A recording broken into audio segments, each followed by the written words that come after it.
Assalamu alaikum. Welcome back again. In this lecture we will pick up from the last lecture we left. In the last lecture we learned about some vector algebras and their applications also, and we came until the vector addition and subtractions. Okay. Now in this lecture we will learn about the dot and the cross products of the vector quantities and scalar quantities. So these things again I'm telling that you know already, but however we need to we need to get back to the position again, and of course we need to connect back with our old whatever we have learned.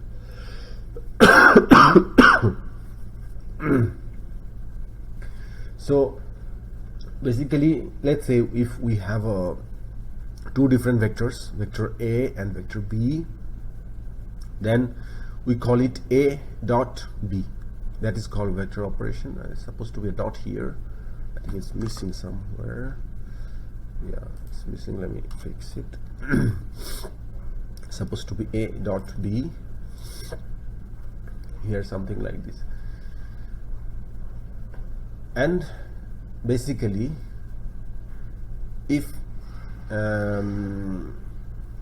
vector A and vector B is given, the values means vector means it have to have a vector values, means the position vector values. Okay, later on we will see in our future slides, in the next so on slides, that how we're going to calculate this one. But a vector, two vector means a vector which is a position vector, and similarly B is the same also. So if A and B is given vector wise, then the dot product is A dot B, which is defined by this equation. The equation, what equation denotes actually? The equation denotes is if you want to calculate the dot product of any two vectors, then you need to multiply the magnitude, individual magnitude of these two, and then you need to multiply of the cosine of the angle between these two. Means this A and B have an angle which is theta A and B, can be any value in degrees, or it can be in radians also. So if you multiply, then you will get the dot product. So it's a scalar product. This means cumulative law can be applied, but this is you know already, so I will not describe so much. However, this is a scalar way of representation, this one. So let's say if dot product to A and B has been given, then we can find the value of the angle between them, and the angle is given, then we can find the dot product, and so on and so forth. So usually the dot product is kind of basic, a very simple way to calculate. It's not so tricky and not so twisted. So let's see how basically I have included this one.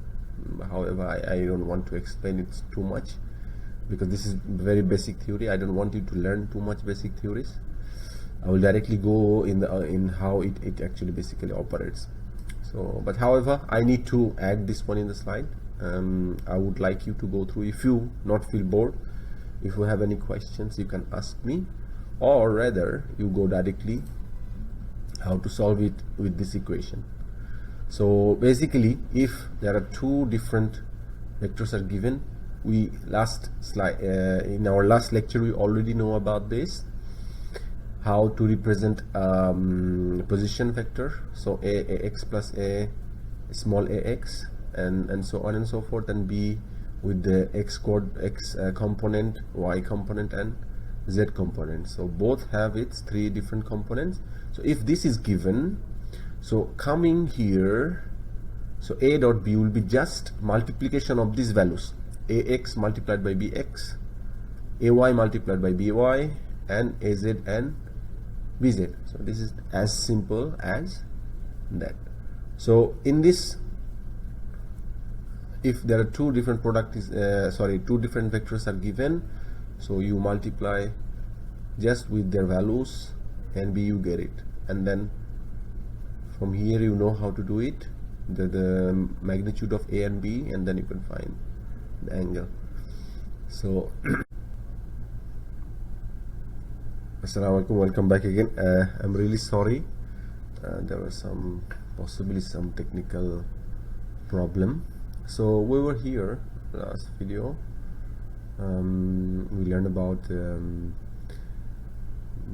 the dot products a little bit, and then how to find the dot product actually by multiplying the both products scalar values, means the magnitudes ax, bx, ay, by, and az, bz. So that's how we're gonna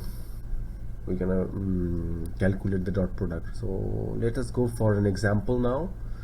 So a and b is given as a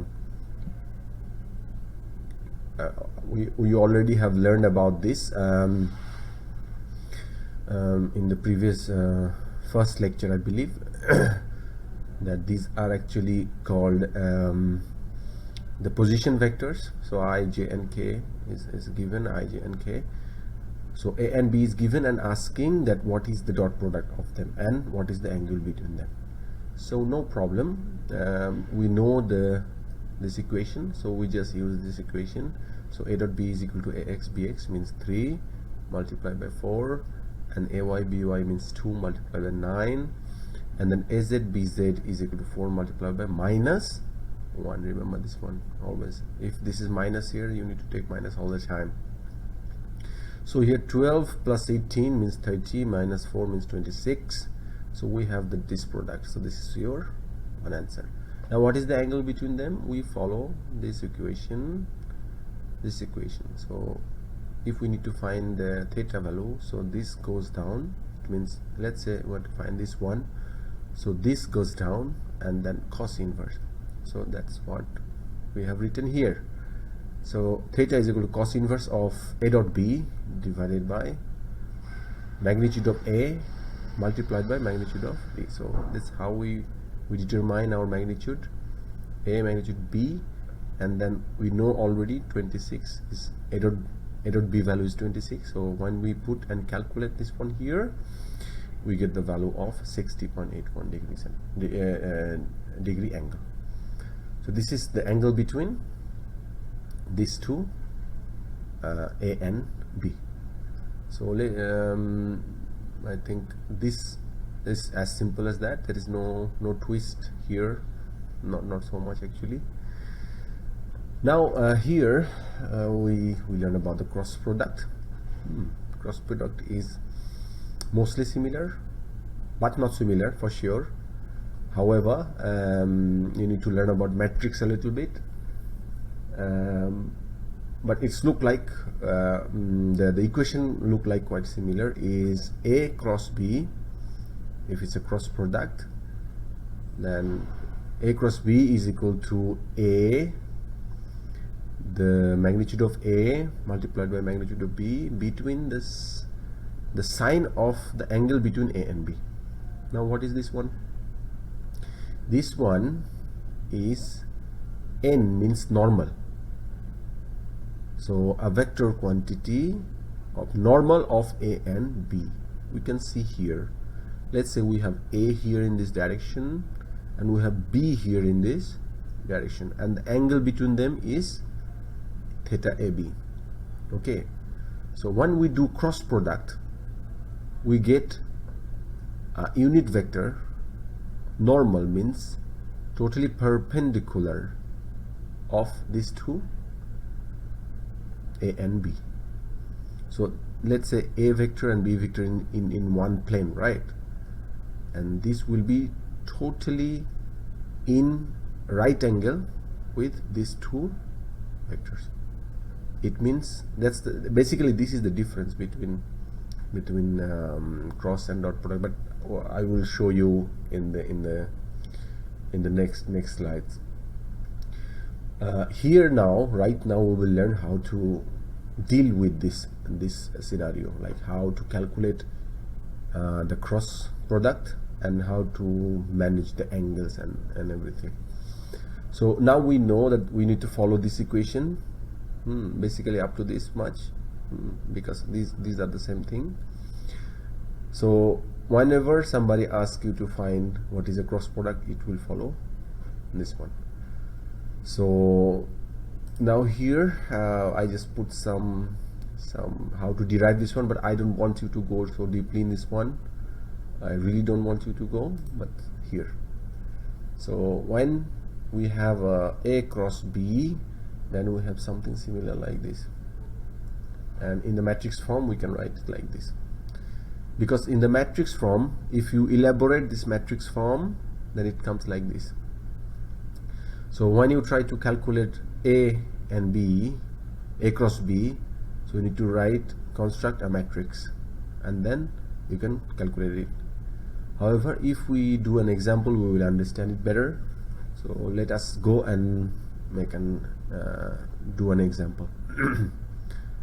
So here, however, okay, before that, there is a quick difference between the two dot and cross product angles are actually this angle, both angle and this angle are between AB for cross product and for dot product is quite similar, right? But here there is no direction, so it's a scalar one, and here you will always get a direction perpendicular, means the normal to this plane, means A and B, with A and B, no matter how they are, A and B, with both of these vector there will be one direction we will always get, which is the normal with the A and B. So here we don't get any direction, here we get a direction. That's the difference between cross and dot product in terms of angle actually. Okay, so we move on and we see some examples now with the cross product. So as we know that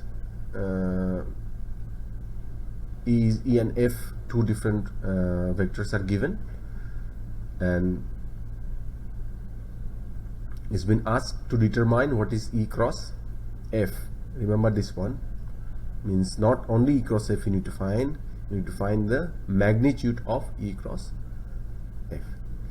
So E cross F, when you try to find it, we follow this this law, or you can follow directly this one if you remember, no problem, but I would recommend you to follow this one, construct this one first, and now I will show you how to I think you know it, but I will show you guys anyway. So here example is given here, so let us construct the matrix first. So E is given here, F is given here, so I, let's say I, how many I's we have? 4, 3 and 4, right? So 3 we put here and 4 we put here. You can put 4 here also, but it have to follow the same. Like if you put F first, then it should be F always. If you put E first, then it should be E first. So, or better you put it like this: I, J and K. So I value is 3 here, J is 1 and K is 4. And then for F, for J, component of J, sorry, this is one mistake, I think I need to fix it. Let me fix it now.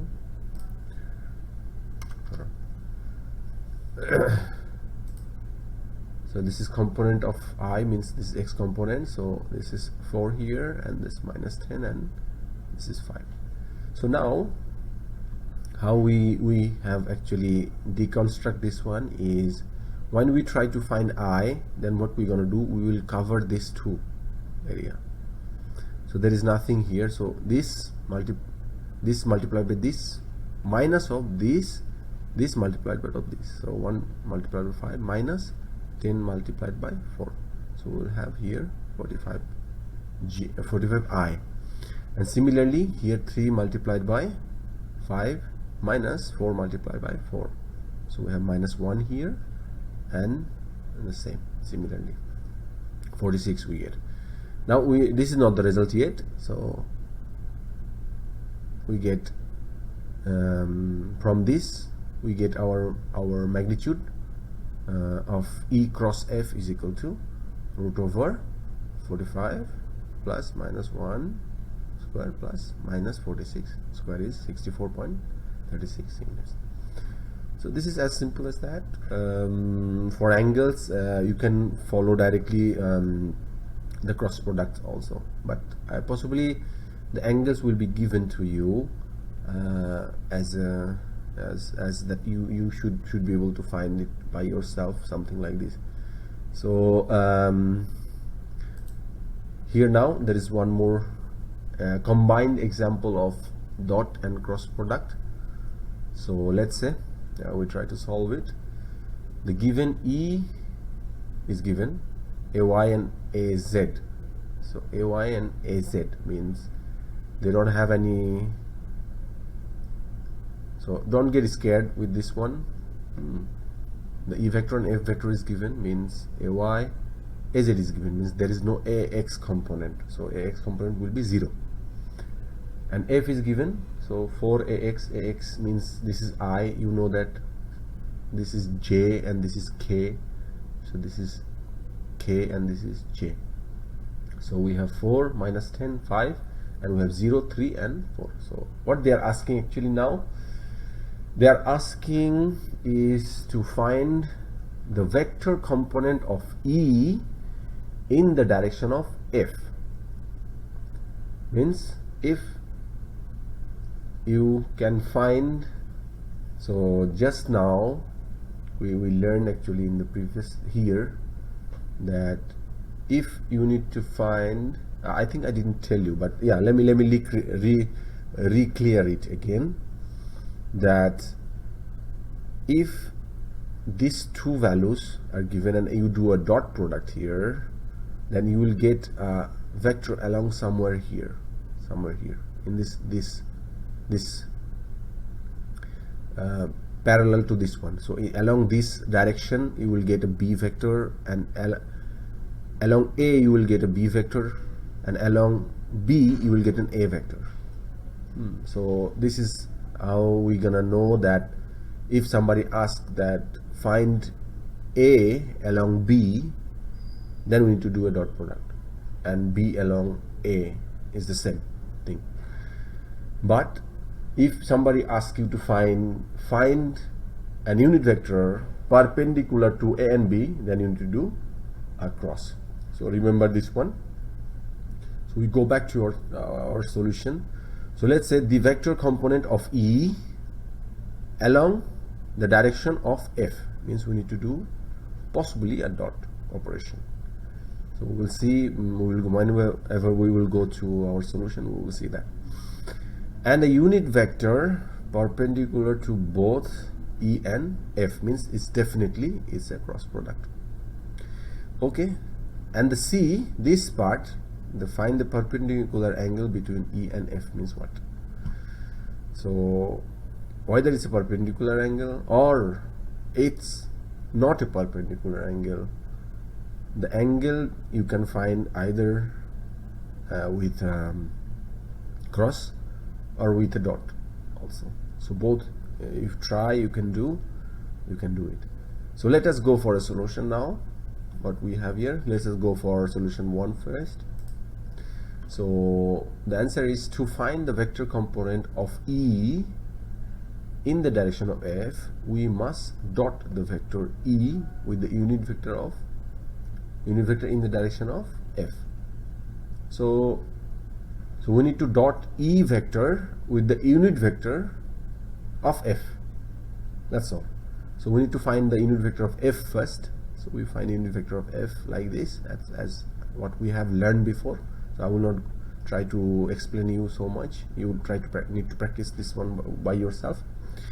Now this is a dot vector along F direction, right? So now this dot vector will be, if dotted with the E, then we will have E vector along F direction. So the dot product of E and F is somehow like this. So this will go out and there will be dot. This is up to you to understand. Actually this is very simple. If you don't understand, then later on you can consult with me. So this one now here, okay. So now E dot F we have here. To find out the E vector along F is, then finally we do a dot vector with the, sorry, this is the vector actually, we already have it. Yeah. So since this is now here, so what we have, F here, so we just put this F value here, and this is the scalar value of the dot product of E of F. So we have this multiplied with this one, we directly have this vector component of E along F direction. So you study this one. If you have question, you can ask me. It's not a problem. So let's go for the B, problem B. To find a normal to both E and F, we need to just do the cross, and then the cross operation. With the cross operation we will find a unit vector from there. So we do the cross operation first, as what we have done before. So this is the cross. Now unit vector of this one, AN, is EF divided by the magnitude of EF. Actually already have given us the unit vector with the normal of both E and F. Similarly, this is similar like this. So this is crossed by this one, and then this is the unit vector we have. So this unit vector means cross of this divided by the magnitude of the cross. So that's how we have done it.